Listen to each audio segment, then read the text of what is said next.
Nah, konsep serupa dapat kita kembangkan untuk pengertian tentang diferensial parsial. Dalam hal ini misalnya, terdapat suatu fungsi multivariabel yang dinyatakan dengan v yang merupakan fungsi dari variabel x dan y. Fungsi ini dapat dipahami secara geometri sebagai suatu permukaan dalam ruang. Turunan fungsi tersebut terhadap salah satu variabel dapat diperoleh dengan menganggap variabel lainnya konstan ataupun tetap. Ini yang kita namakan sebagai turunan parsial atau diferensial parsial. Tinjau satu permukaan Vxy. Bila kita tinjau nilai y konstan tertentu, yang artinya dapat kita pahami sebagai perpotongan permukaan tersebut dengan bidang datar y konstan tertentu, maka hasil perpotongan tersebut adalah berupa lengkungan pada permukaan Vxy tersebut. Ilustrasinya seperti ini.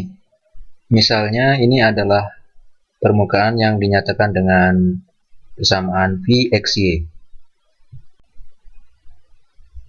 Dan dipotong atau diiris dengan bidang datar y konstan tertentu. Maka perpotongan antara permukaan V dan bidang datar tersebut merupakan suatu kurva yang dapat kita pahami sebagai suatu fungsi yang hanya mempunyai variabel x. Nah, turunan parsial fungsi V terhadap x untuk y konstan menyatakan kemiringan atau gradien kurva hasil perpotongan tersebut. Turunan parsial fungsi Vxy terhadap variabel x untuk y konstan dituliskan dengan notasi seperti ini. Do V do x, atau lebih lengkap dengan tambahan subskrip y yang menyatakan variabel yang konstan. Kemudian karena V juga mempunyai variabel y, maka dapat juga diperoleh turunan parsial V terhadap y untuk nilai x konstan. Dan ini dituliskan sebagai do V do y. Atau lebih lengkap dengan menuliskan variabel yang dianggap konstan, yaitu x yang dituliskan sebagai subskrip.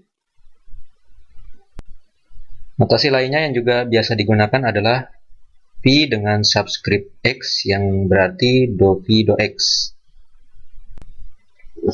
Dan perlu kita ingat bahwa notasi do V do x dengan subskrip y berarti fungsi V mempunyai dua variabel yaitu x dan y.